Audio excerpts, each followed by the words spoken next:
Next நேயர்களுக்கு என்னோட அன்பான வணக்கங்கள்.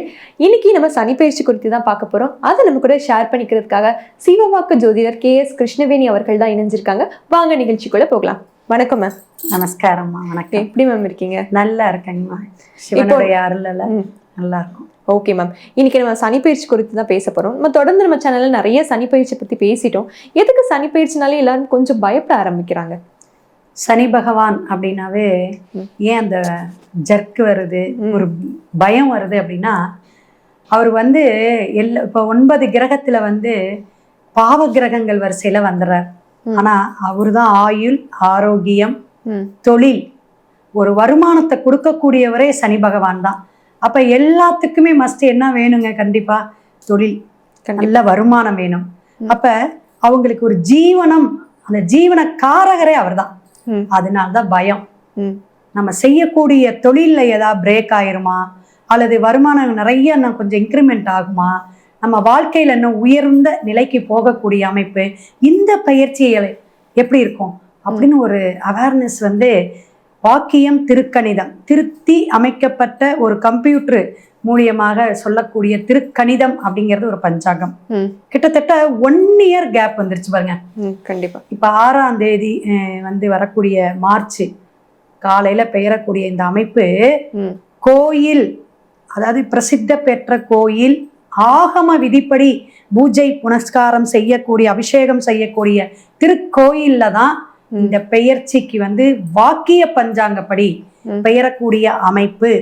அப்படிங்கறதுனால திருநள்ளார நம்ம மோஸ்டா எடுத்து இந்த நாள் தான் அங்க கரெக்டா உட்காராரு. இப்ப இருந்ததெல்லாம் அதுக்குன்னு ரப்பர் போட்டு அழைக்க முடியாது. அதனுடைய பலாபலனும் சிலருக்கு நடந்துகிட்டு தான் இருக்கு. இப்ப தமிழ்நாட்டுல பாத்தீங்கன்னா மதுரை, புதுக்கோட்டை, பட்டுக்கோட்டை அந்த சைட்லாம் பார்த்தாலும் கண்டிப்பா சிலர் இந்த ஸ்ரீரங்க ஐயங்கார்லாம் வாக்கிய பஞ்சாங்கம் தான். 70% திருக்கணிதம்னு வச்சுக்கோங்களேன். வாக்கிய பஞ்சாங்கம் ரொம்ப இந்த கோயில் விஷயத்துக்கு மட்டும்தான் எடுத்துக்கிறாங்க. அப்ப அந்த கோயிலுக்கான பெயர்ச்சி சுவாமியோடைய இந்த விஷயத்துக்காக தான் இந்த சனி பெயர்ச்சி நம்ம விசேஷமா எடுத்துக்கிறோம், பலாபலன் சொல்லிட்டு இருக்கோம். Okay ma'am. கும்பராசி நேயர்கள் பத்தி பேசுறோம் மேம். போதுண்டா சாமி அப்படிங்கிற அளவுக்கு உங்களுக்கு இருந்திருக்கும் கடந்த காலம். இப்போ உங்களுக்கு எப்படி மேம் இருக்கு சனி பெயர்ச்சி? அதாவது கும்பத்துக்கு வாழ்த்துக்கள்ங்க.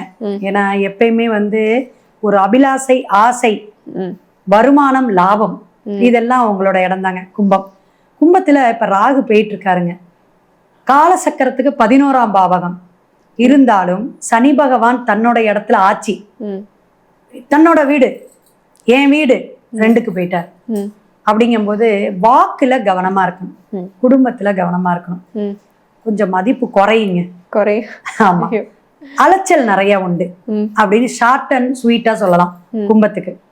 அப்புறம் நீங்க தான் கேள்வி கேட்கணும். Okay ma'am. வாக்குகள்னு சொல்றீங்க, எந்த மாதிரி வாக்குறுதிகள் கொடுக்க கூடாதுன்னு சொல்றீங்க? இப்ப நான் உனக்கு காசு தரேன், இல்ல இந்த பொண்ணு நல்ல பொண்ணு, அந்த மாதிரி எதுவும் கொடுக்க கூடாதுன்னு சொல்றீங்களா? கண்டிப்பா.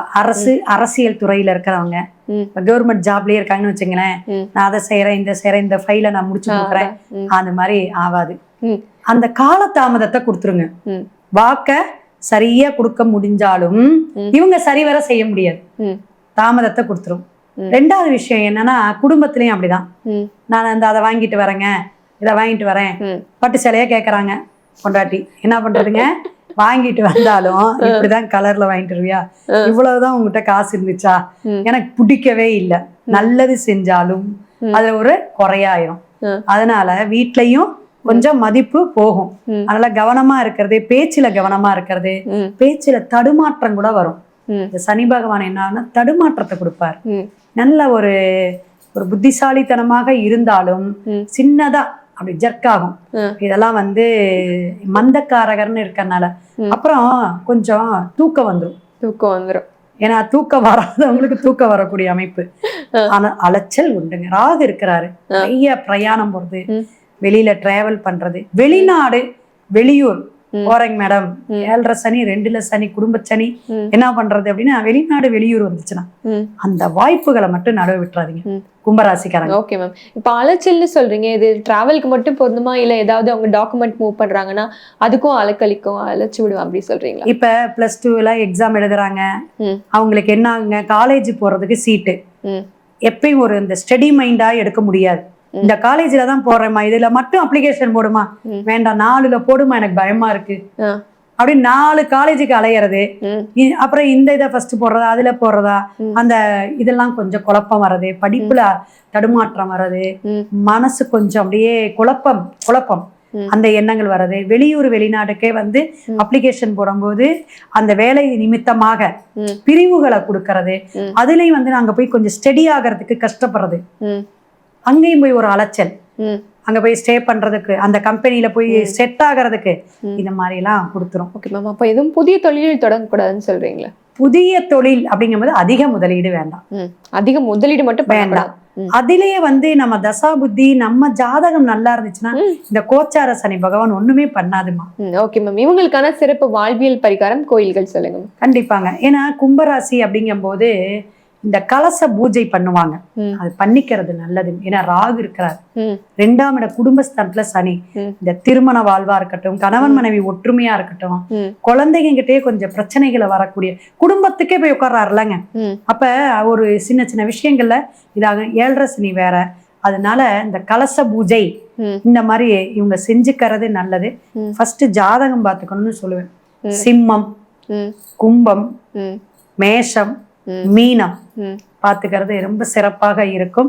அப்ப உங்களுக்கு என்னன்னா பூஜை செய்யறதும், யாக பூஜை செய்யறவங்களுக்கு நாங்க பார்த்தீங்களா, கும்பாபிஷேகம் கோயில்ல இந்த மாதிரி யாக பூஜை செய்யறவங்களுக்கு எல்லாம் நீங்க இந்த பசு நெய், சமித்துக்கட்டு, இந்த மாதிரி பூஜை பொருட்கள் வாங்கி வாங்கி கொடுத்துட்டு இருக்கிறது ரொம்ப ரொம்ப சிறப்பையா இருக்கும், நல்லா இருக்கும். குலதெய்வ வழிபாடு, அமாவாசையில தர்ப்பணம் கொடுக்கறது, இதை மறக்கவே கூடாது. தொடர்ந்து கண்டிப்பா செஞ்சுட்டு வரணும். கண்டிப்பா எல்லாரும் ஃபாலோ பண்ணுவாங்க மேம். நன்றி மேம். சிவாய நமः.